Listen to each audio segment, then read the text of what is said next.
Hello दोस्तों, आपका फिर से स्वागत है आपका अपने चैनल ज्ञान मंडल पर।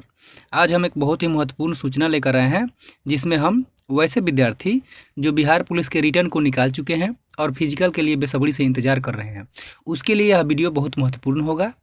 चलिए आपको बता देते हैं कि फिजिकल का डेट आउट हो चुका है और इसके लिए आप लोग अपना एडमिट कार्ड 25 नवंबर के बाद निकाल सकते हैं। चलिए और इस नोटिफिकेशन में क्या क्या कहा गया है उसको बारी बारी से देखते हैं। तो दोस्तों पहले देखते हैं संदर्भ, यानी कि किससे संबंधित है। तो बोल रहा है कि विज्ञापन संख्या 1/225 बिहार पुलिस में सिपाही पद हेतु भर्ती से संबंधित है। इसके बाद इसका जो विषय है वह है शारीरिक दक्षता परीक्षा, यानी कि जो आपका फिजिकल होता है, फिजिकल एलिजिबिलिटी टेस्ट पीईटी, एवं दस्तावेज सत्यापन यानी कि डॉक्यूमेंट वेरिफिकेशन से संबंधित है। इसके बाद क्या बोला जा रहा है,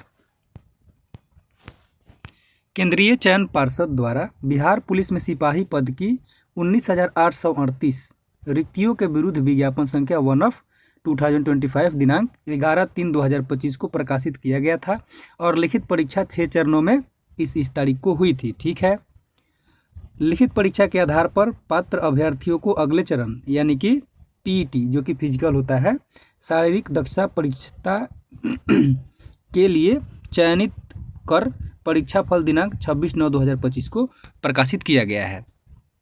आगे देखते हैं क्या बोल रहा है। शारीरिक दक्षता परीक्षा समय सारणी एवं प्रवेश पत्र के बारे में आगे जानकारी दिया हुआ है। इसमें बोल रहा है कि उपयुक्त चयनित अभ्यर्थियों की पीईटी दिनांक 15 दिसंबर, याद रखिएगा दोस्तों, 15 दिसंबर तक का आपको टाइम दिया गया है। मतलब अभी से आपके पास लगभग 1 महीने का समय है, तो आप लोग जी तोड़ मेहनत कीजिए। उसके बाद 15 दिसंबर 2025 से प्रारंभ की जाएगी। अभ्यर्थियों के शारीरिक दक्षता परीक्षा की तिथि, स्थान एवं प्रवेश पत्र की सूचना 25 नवंबर, जैसा कि मैं बताया था, समय 12 बजे रात को आपको जानकारी दे दी जाएगी। और वो वेबसाइट भी दिया है कि इस वेबसाइट पर आपको जानकारी मिलेगी, बिहार पुलिस टैब पर उपलब्ध रहेगी, जहां से प्रवेश पत्र डाउनलोड किया जा सकता है। इसके बाद जो विद्यार्थी किसी कारणवश अपना ई प्रवेश पत्र डाउनलोड नहीं कर सकेंगे, वे 12 दिसंबर 2025 एवं 13 दिसंबर 2025 को केंद्रीय चयन पार्षद के बैक हार्डिंग रोड सचिवालय हाल्ट के निकट पटना 800001 स्थित कार्यालय से पूर्वाह्न 10 बजे से संध्या 5 बजे तक डुप्लीकेट प्रवेश पत्र अपने खर्च पर प्राप्त कर सकते हैं। दोस्तों इसके कहने का मतलब ये है कि वैसे लोग जो किसी कारणवश अपना एडमिट कार्ड डाउनलोड नहीं कर पा रहे हैं, जैसे कि नेट नहीं चल पाया या उनका वेबसाइट नहीं खुला, तो वो इस एड्रेस पर जाकर अपना एडमिट कार्ड वहाँ से डाउनलोड कर सकते हैं। वो एड्रेस भी इसमें दिया हुआ है। अगला हमारा क्या महत्वपूर्ण पॉइंट है, सभी अभ्यर्थियों को स्पष्ट किया जाता है कि किसी भी प्रवेश पत्र डाक द्वारा प्रेषित नहीं किया जाएगा। मतलब आपको डाउनलोड ही करना है, नहीं तो उस पते से निकलवाना है।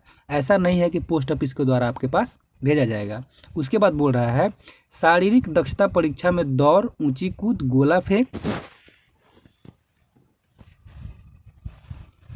की परीक्षाएं होंगी एवं पुरुष अभ्यर्थियों के लिए ऊंचाई एवं सीना की माप, महिला अभ्यर्थियों के लिए ऊंचाई एवं वजन की माप विहित मापदंडों के अनुसार की जाएगी। शारीरिक दक्षता परीक्षा के मापदंडों के लिए कृपया पूर्व प्रकाशित विज्ञापन का संदर्भ लें। जैसा कि मतलब पहले बताया गया होगा उसी के अनुसार कराया जाएगा। उसके बाद बोल रहा है उपयुक्त परीक्षाएं माप के लिए कोई विशेष क्रम निर्धारित नहीं है। सभी विद्यार्थियों में एवं मापों में विहित मापदंडों के तहत अलग अलग सफल होना आवश्यक है। विस्तृत विवरण विज्ञापन में प्रकाशित सूचना के अनुसार है। मतलब बोल रहा है दोस्तों कि जितने भी कार्यक्रम होंगे आपको उनमें अलग अलग सब में पास होना जरूरी है। उसके बाद चयनित परीक्षार्थियों की शारीरिक दक्षता पीईटी की तिथि, समय एवं स्थान की सूचना प्रवेश पत्र पर दर्ज होगी। ठीक है, उसके बाद बोल रहा है शारीरिक दक्षता परीक्षा में निर्धारित तिथि को प्रत्येक अभ्यर्थी का सम्मिलित होना अनिवार्य है, अन्यथा वे अयोग्य माने जाएंगे और उन्हें दूसरा अवसर नहीं दिया जाएगा। ध्यान रखिएगा इस बात को कि जो तारीख दिया हुआ है उस दिन आपको वहां पहुंचना ही होगा। उसके बाद दोस्तों देखिए सबसे महत्वपूर्ण बात अभी आया है कि जो डॉक्यूमेंट वेरिफिकेशन है इसी में चेंज हुआ है। तो देखिए इसके बारे में क्या बताया जा रहा है। शारीरिक दक्षता परीक्षा के दिन ही अभ्यर्थियों के दस्तावेजों की भी जांच की जाएगी। इसके लिए कोई दूसरा अवसर नहीं दिया जाएगा। दोस्तों यही बात हम आपको बताने वाले थे कि पहले डॉक्यूमेंट वेरिफिकेशन का डेट अलग होता था, लेकिन अभी बोल रहा है कि जिस दिन आपका फिजिकल होगा डॉक्यूमेंट्स वेरिफिकेशन भी उसी दिन हो जाएगा। तो आपके लिए यह ज़रूरी है कि आप अपने सारे दस्तावेजों को सही से तैयार कर लें और उस दिन जिस दिन आपका फिजिकल होगा अच्छी तरीके से अपना पूरा दस्तावेज लेकर जाएं, क्योंकि आपका जो वेरिफिकेशन होगा उसी दिन हो जाएगा। चलिए हमारा अगला महत्वपूर्ण जानकारी ये है, बोल रहा है कि जो पीटी की तिथि पर ही सभी अभ्यर्थी निर्दिष्ट समय पर अपने प्रवेश पत्र तथा निम्नांकित मूल प्रमाण पत्रों तथा उनकी एक सेट स्व प्रमाणित छाया प्रति के साथ दस्तावेज सत्यापन हेतु उपस्थित होंगे। दोस्तों बोल रहा है कि सबका छाया प्रति यानी कि जीरोक्स करा के आपको ले जाना है। तो देखिए उसमें क्या क्या चाहिए। अब कौन कौन सा डॉक्यूमेंट्स आपको उस दिन चाहिए उसका लिस्ट भी दिया हुआ है। पहला बोल रहा है कि वैध फोटो युक्त पहचान पत्र जैसे आधार कार्ड, ड्राइविंग लाइसेंस, मतदाता पहचान पत्र आदि। दूसरा जन्म तिथि प्रमाण पत्र जैसे कि आपका मैट्रिक या समकक्ष सर्टिफिकेट एवं अंक प्रमाण पत्र की मूल प्रति, ठीक है। उसके बाद इंटरमीडिएट या समकक्ष परीक्षा उत्तीर्णता प्रमाण पत्र यानी कि जो इंटरमीडिएट का ओरिजिनल प्रमाण पत्र होगा उसको ले जाइएगा। उसके बाद इंटरमीडिएट या समकक्ष परीक्षा का अंक पत्र यानी कि आपको मार्कशीट भी ले जाना है इंटर का। उसके बाद अनुसूचित जाति, अनुसूचित जनजाति, आरक्षण वर्ग के अभ्यर्थियों के लिए। तो दोस्तों इसमें पहला बात ये बोल रहा है कि सक्षम प्राधिकार द्वारा निर्गत जाति प्रमाण पत्र, मतलब जिस अथॉरिटी से आपको बोला होगा उसके द्वारा निर्गत जाति प्रमाण पत्र आपको लेके जाना है। उसके बाद अस्थाई आवास प्रमाण पत्र, मतलब आपको अपना निवास भी लेके जाना है। उसके बाद देखिए पिछड़ा वर्ग एवं अत्यंत पिछड़ा वर्ग आरक्षण वर्ग के अभ्यर्थियों के लिए देखिए क्या जरूरी है, सक्षम प्राधिकार द्वारा निर्गत जाति प्रमाण पत्र, ठीक है। उसके बाद अस्थाई आवास प्रमाण पत्र, मतलब निवास इसमें भी चाहिए।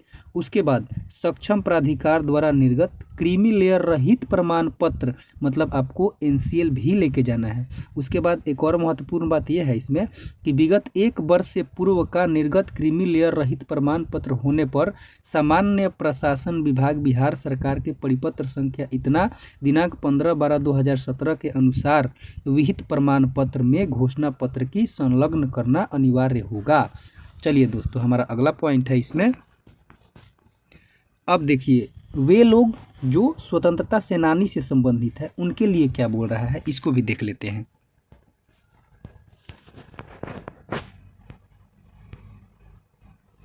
तो उनके लिए बोल रहा है कि जिला प्राधिकारी मतलब जिला पदाधिकारी, प्राधिकृत पदाधिकारी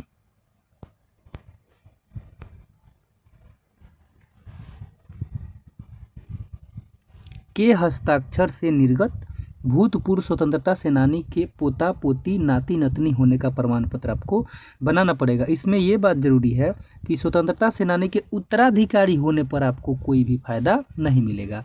उसके बाद आपको भी अपना निवास प्रमाण पत्र लेके जाना है। उसके बाद बोल रहा है कि आर्थिक रूप से कमज़ोर यानी कि आप ईडब्ल्यूएस कैटेगरी से हैं तो आपको अपना आरक्षण लेने के लिए क्या क्या जरूरी डॉक्यूमेंट्स चाहिए उसको देखते हैं।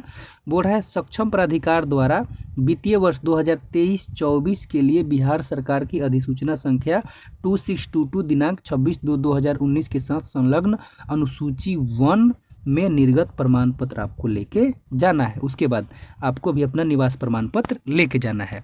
अब देखिए दोस्तों जो ट्रांसजेंडर लोग हैं उनके लिए क्या प्रावधान किया गया है, चलिए देखते हैं। बोल रहा है कि सक्षम प्राधिकार द्वारा निर्गत ट्रांसजेंडर होने संबंधी पहचान पत्र आपको लेके जाना है।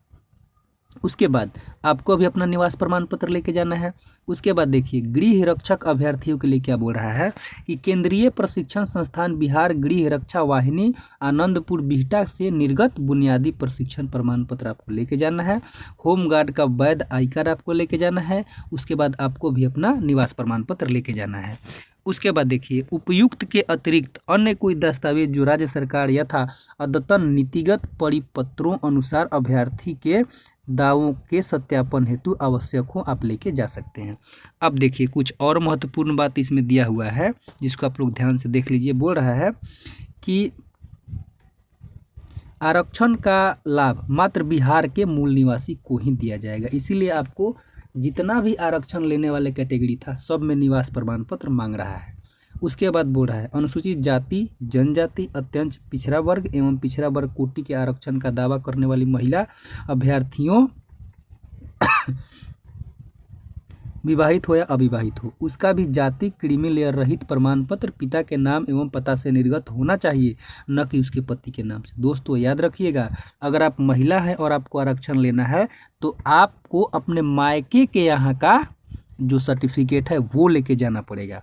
अगला देखिए, बोल रहा है आर्थिक रूप से कमजोर वर्ग आरक्षण का दावा करने वाले विवाहित महिला के पक्ष में आय एवं परिसंपत्ति प्रमाण पत्र अभ्यर्थी के पति के साथ रहने की स्थिति में उनके पति के अस्थायी निवास से निर्गत होगा, परंतु इस विवाहित महिला का अपने पिता के अस्थायी निवास के आधार पर निर्गत आवास प्रमाण पत्र प्रस्तुत करना आवश्यक होगा, जिस पर स्पष्ट हो जाए कि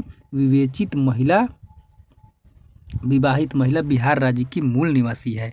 देखिए दोस्तों, ये बहुत ही महत्वपूर्ण बात बोल रहा है।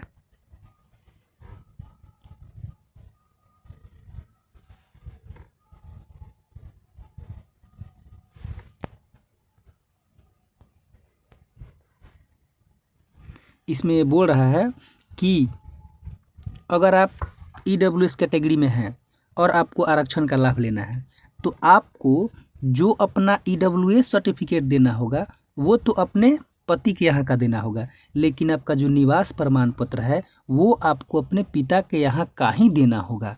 उसके बाद देखिए, बोल रहा है आय एवं परिसंपत्ति संबंधी प्रमाण पत्र निर्गत किए जाने की तिथि से 1 वर्ष के लिए वैध माना जाएगा। मतलब आय जो है आपका वो 1 वर्ष के अंदर का ही होना चाहिए। उसके बाद देखिए, डॉक्यूमेंट वेरिफिकेशन में और क्या महत्वपूर्ण बात है, बोल रहा है कि दस्तावेज सत्यापन का जो कार्य है वो पीटी के दिन ही संपादित किया जाएगा। दोस्तों ये बात मैं आपको पहले भी बता चुका हूँ। सभी अभ्यर्थी उनसे संबंधित दस्तावेजों की मूल प्रति के साथ अवश्य आएँ। मतलब आप जितने भी दस्तावेज ले जाएंगे उसका जिरक्स करा के और ओरिजिनल कॉपी भी लेकर जाना है। उसके बाद इसके लिए अलग से समय नहीं दिया जाएगा और न ही अवधि विस्तार का अनुरोध मान्य होगा। मतलब अगर आप किसी कारणवश उस दिन अपना डॉक्यूमेंट्स नहीं ले जा पाए तो आपको दूसरा दिन नहीं दिया जाएगा। मतलब आप लोग उस दिन किसी भी हालत में अपना डॉक्यूमेंट्स लेकर जाइएगा। इसके बाद बोल रहा है कि शारीरिक दक्षता परीक्षा स्थल में बिना प्रवेश पत्र के किसी भी परिस्थिति में प्रवेश की अनुमति नहीं होगी। मतलब आपको अपना एडमिट कार्ड लेकर ही जाना होगा। उसके बाद देखिए, सामान्य निर्देश है कुछ, उसको भी देख लेते हैं।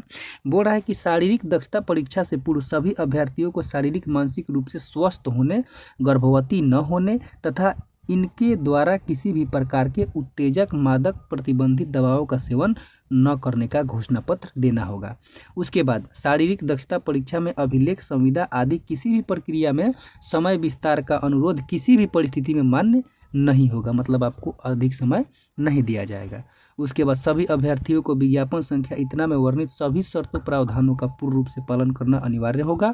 अर्हता यानी कि योग्यता या अन्य किसी आधार पर किसी भी चरण में अपात्र पाए जाने पर अयोग्य घोषित कर दिया जाएगा। इसके बाद बोल रहा है कि दलालों से सावधान रहे और ऐसे संदिग्धों के संबंध में पुलिस को सूचित करें। तो दोस्तों हमारा ये सूचना समाप्त हुआ। आप लोग को ऐसे ही जानकारी मिलती रहे इसके लिए आप हमारे चैनल को सब्सक्राइब कर लीजिए और वीडियो को लाइक कर दीजिए और अपने दोस्तों के साथ शेयर कर दीजिए। धन्यवाद।